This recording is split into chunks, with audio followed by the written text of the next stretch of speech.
There we go. Now we're live. Hey, everybody. So, I'm last minute change of plans. We had a different show planned today, and it was going to be something a little bit different. It's okay. It's just got postponed, probably till tomorrow. We'll find out. Not worried. Either which way. Kind of had to do this impromptu. So, I am on my balcony where it is actually a really, really nice day. And this is the view. I kind of dig the view. And I mean, yeah, the wires are not so hot, but you know what? It's still a nice view. All right. Yes.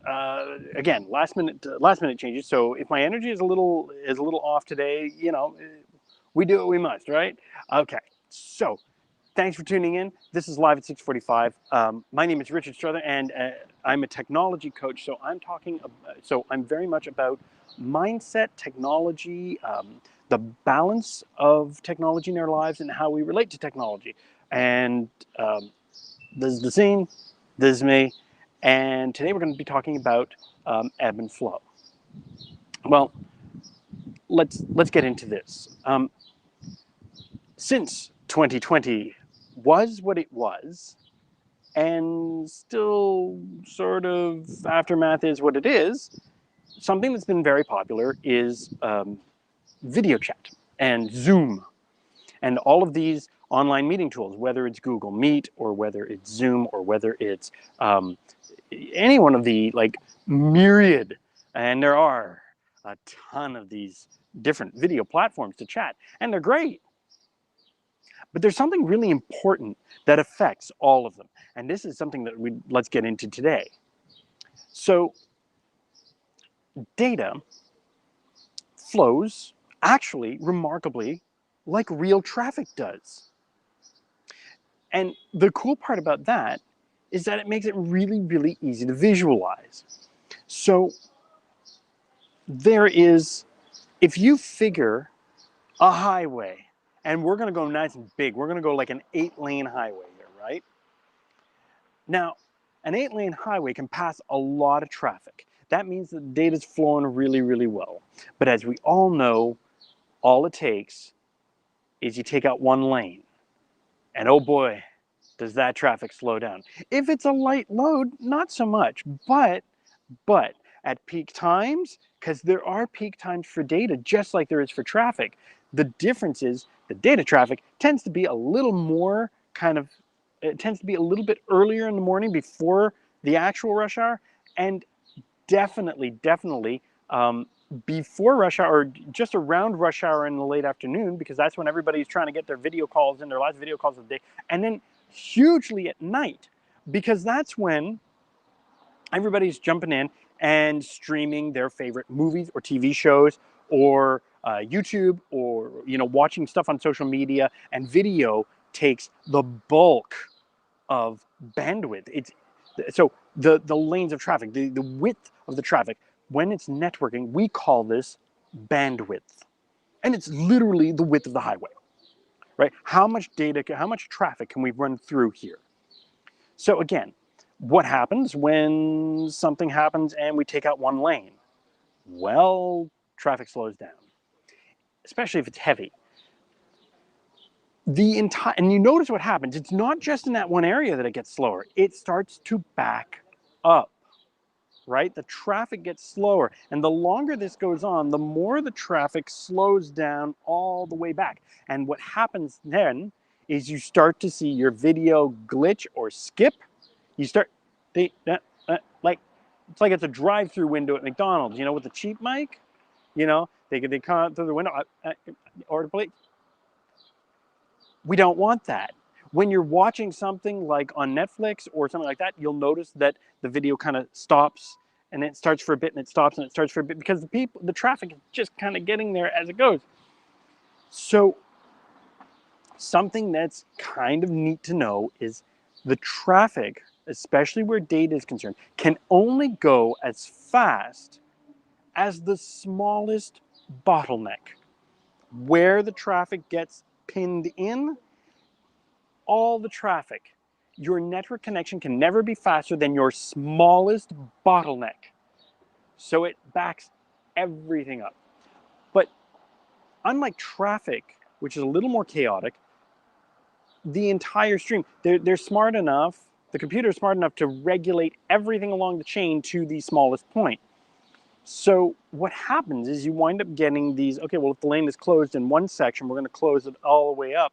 And that way, everybody knows it's not like there's people cutting in and whatnot. So that is literally how computer traffic tends to go. And so the smallest bottleneck can happen in a few places. Sometimes when you're on the highway, when we're talking about this highway situation, it's because an exit is really, really jam-packed. Like, you know, the lights aren't working or whatever. Let's call that the router. That is the box at your home.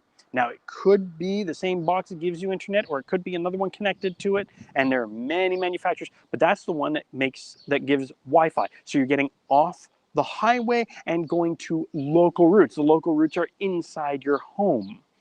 So if that is going slower, all the traffic from the highway gets slowed down as it hits the off-ramp. So that gets interesting, right? So here's a way to find out what your traffic looks like. Go to any device. You can even use the one you're browsing now, but if you jump to this, you'll probably jump off this video. But try this later. If you go to speedtest.net, go to any web browser and go to speedtest.net, you can run a little test that will give you 3 numbers. So the 3 numbers are ping, download, and upload. So what these numbers basically mean, and your ping is if I want to initiate a conversation, the ping is how quickly does the other end respond when you ask for something, right? Marco, Polo, quick ping. Marco, Polo. That is a slow ping. If you're doing something that requires a lot of interaction, games especially, they require a very quick ping rate because they need to exchange information really fast. So they need everybody to be on their game. Just like a board game, when somebody doesn't, when somebody waits to roll the dice and they take too long, it slows the game down by a lot. The download number is how fast is the information coming into your computer. The upload is how fast is your computer. How fast is the on-ramp, or how big is the on-ramp? How much information is getting back onto the highway to go roundabout to come back? When you're doing video calls, that's really important because you're sending your video data out to the internet at large. So you need a really good speed. Now, if we're talking high-speed internet, you should be looking at about 40 megabits per second. Like really minimum 40 megabits per second. I mean, 20 is really low, 20 is like really bad. If you're less than that, there's a bottleneck somewhere. And you're probably noticing it in your performance when you're doing stuff on the internet, especially when you're watching video. The video stops a lot. So this is always good to know. That's, we're trying to keep it simple. That's how network traffic flows. So if you find that your Zoom call or whatever, that your Zoom call is not going the way you expect, or that video is not coming in quite the right way, you know what?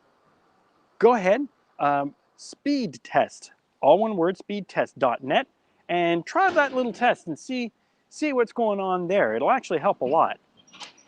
If you have any more questions, if you want to shoot me a comment or whatever, you can throw it in the chat. You can throw it in the comments of the video. You can throw it on up to this email right here, and I'd love to get back to you on that.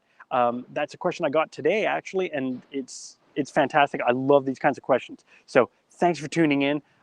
See you tomorrow at live at 6:45 for Not Technically Perfect with me, Richard Struthers, your technology coach. Have a great night.